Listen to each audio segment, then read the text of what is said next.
Nagpapahangin po natin yung mga idol. Yun sila. Hihirapan na ako kasi dalawa sila eh. At magkatabi pa sila. Okay lang sana kung nauna yung may itak dito. Para pwede nating ma-silent kill muna bago yung isa, no? Pero hindi eh. Nauna yung may baril. Parang nag-usap-usap din sila habang nagbabantay. Parang doon sila galing kanina eh. Doon, no? Papunta sila dyan.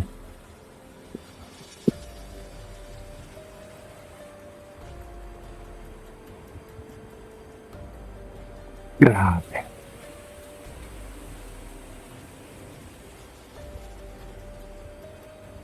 Putik kamay.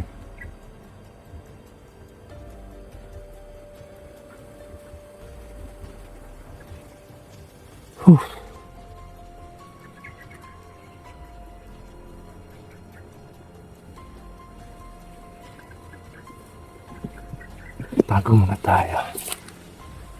Hahanapan tayo ng tiyempo mga idol. Sana hindi tayo makita.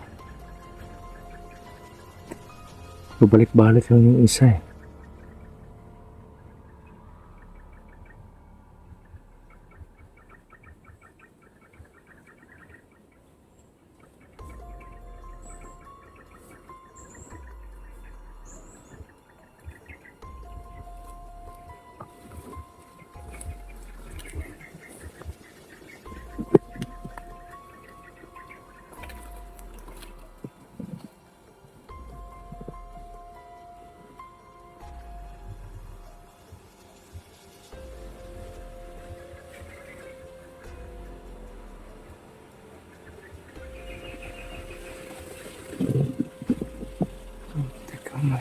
Hirap.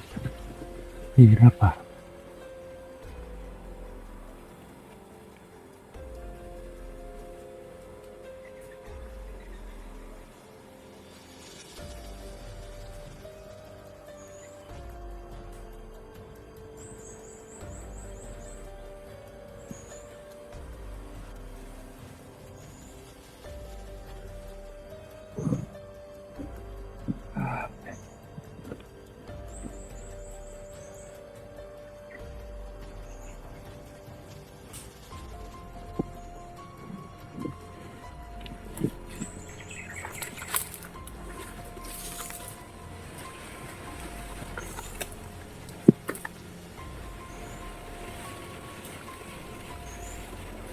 Agapangin natin yan. Ay, putik! Kita tayo mga idol.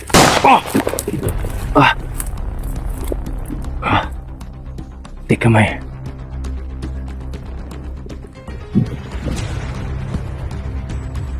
Malapit yung isa, yung may itak.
Putik na busan ako ng bala mga idol. Wah! Anong naman?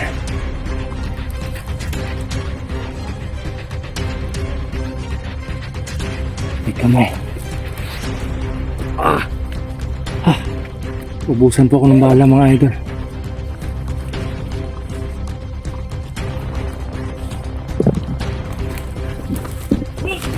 Ah!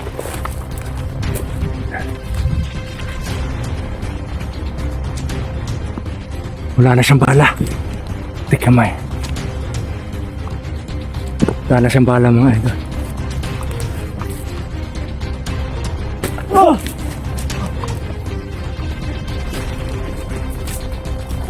Fuck!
Grabe.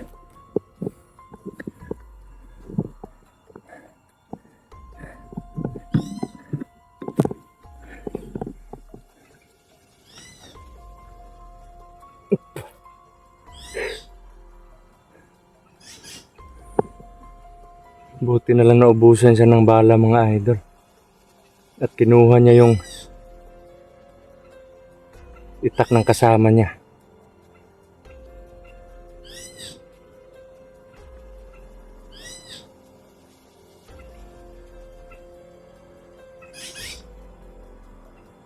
Grabe. Tindi nung isa. Ilang beses ko siyang pinatamaan ng malalakas na orasyon pero bumabangon pa rin.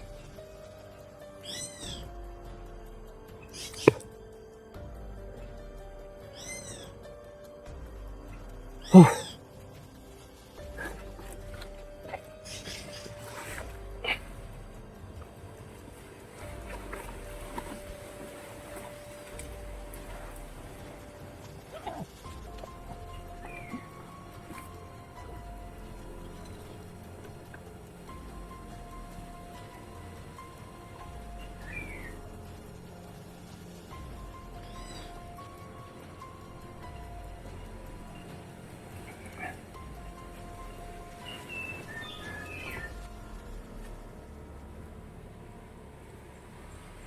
Ah.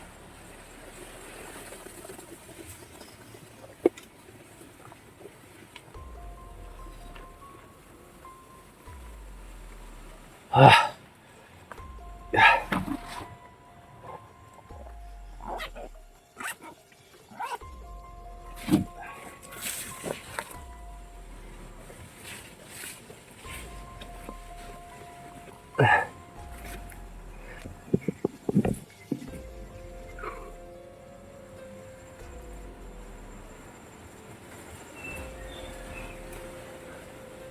Grabe.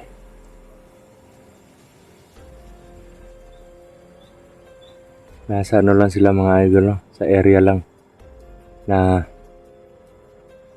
hindi sila kasi makapasok dun sa papuntang bahay kasi may bako dun. Kaya yung ginawa nila dito sa katabing gubat sila. Nagbabantay.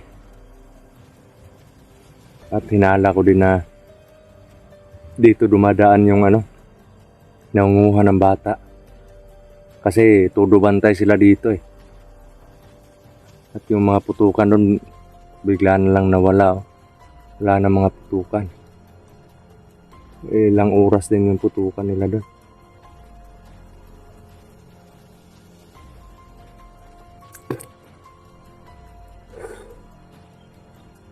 So yun, kailangan ko ding makarating dun sa location kung saan ko sinabi kay Bunso Dudoy.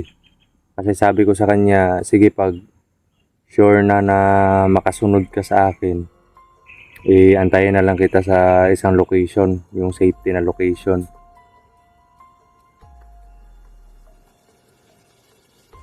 At yun, kung hindi, pwede naman salubungin ko siya para dalawa kaming para safety yung pagpunta niya sa pagsunod niya sa akin, sasalubungin ko na lang siya. Ganon. Kung may na siya, may allowance, kasi allowance din daw yung problema sa kanya para makasunod siya dito, wala siyang pambaon. Sabi ko nga na baka may madala siyang pagkain kasi kunti lang yung pagkain ko.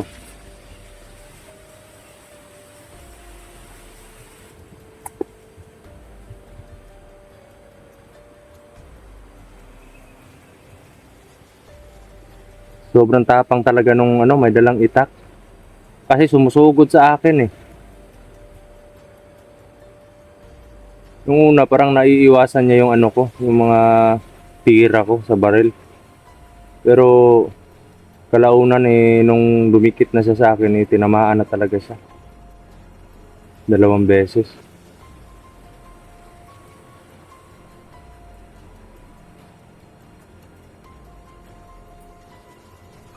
Tamaan siya sa dibdib. Kaya napuruhan siya.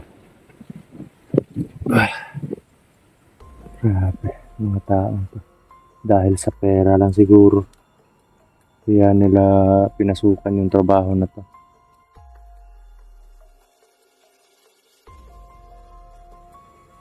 Di lang natin ipopokus yung mga dugo nila, mga idol.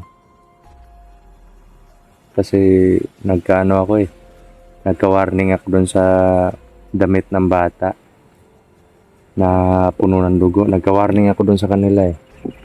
Yan o.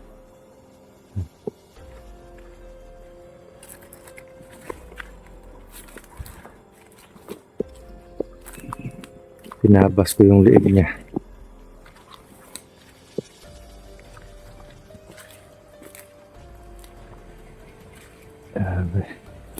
Buti na lang naubusan siya ng bala sa baril. Yung isa, matapang yan kanina eh. Talagang susugurin niya ako.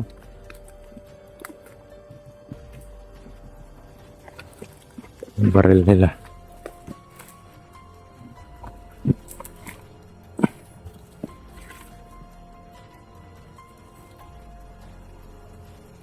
Wala ng bala to.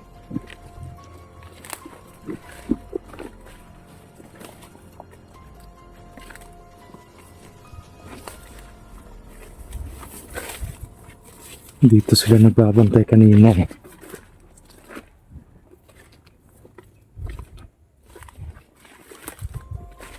Dito ko nakita kanina oh. Diyan oh. Diyan ko nakita kanina eh. Yung ulo niya nakita ko parang may dumaan. Buti na lang eh. At yung presensya nila parang tinago nila kaya hindi ko hindi ko naramdaman agad.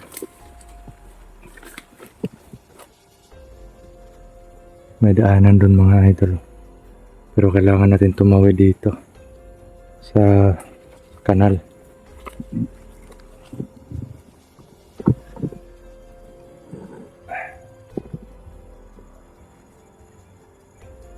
Hindi ko pa alam kung hanggang kailan yung exploration na to mga idol. Hindi ko pa alam kung kailan ako makakauwi.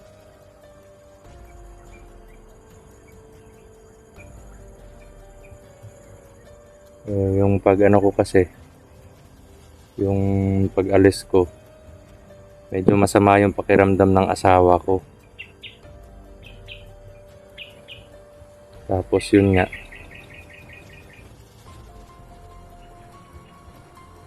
sabi niya na wag mo na akong intindihin, magiging okay lang din ako.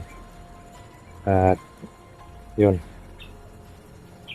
ay explore ako.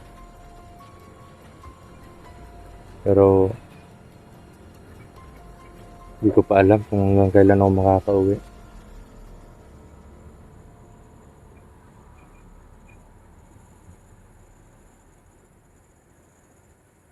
Ayan.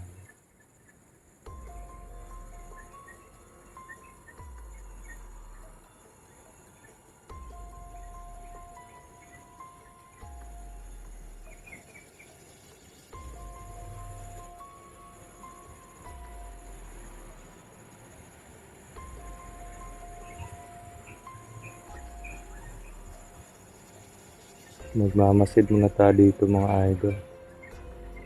Baka bigla na lang tayong salakayin.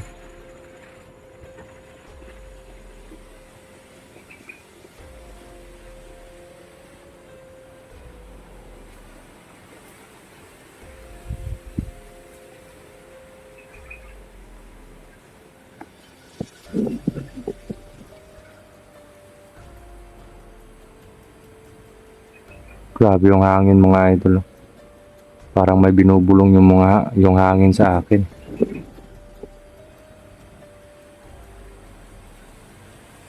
At may parang pinadpad ng hangin yung ano dito, presensya. Parang may nararamdaman na naman ako doon. Banda, medyo malayo pa lang. Pero ramdam ko na dito. Parang sumabay sa hangin yung presensya ng mga tao. Kailangan ko makapunta doon sa sa paanan ng bundok. Ito, straight na po ito sa paanan ng bundok, mga idol. Sa unahan nito ay paanan na po. At maghahanap ako ng location doon kung saan safety ako makakapagpahinga muna. At para makakain na din ako.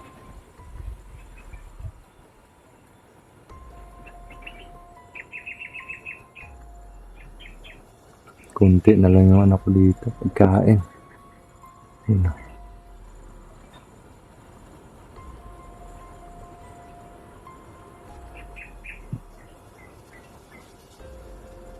Kailangan ko makatawid dito.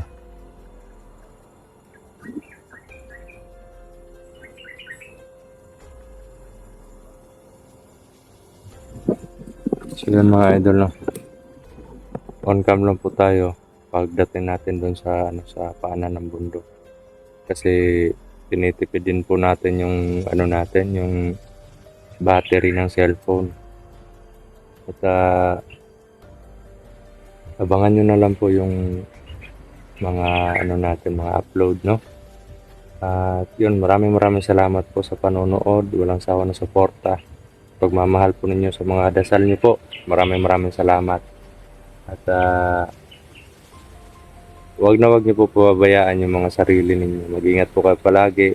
At God bless po sa inyong lahat, no? Ito po si Brad Dudong Adventure na nagsasabing mahal na mahal ko po kayo. At yun, abante po tayo at mag-on cam po tayo pagdating doon sa paanan ng bundok, or kung may makita man tayong mga kalaban, no? Para tipid tayo sa battery ng cellphone. So yun, abante po tayo.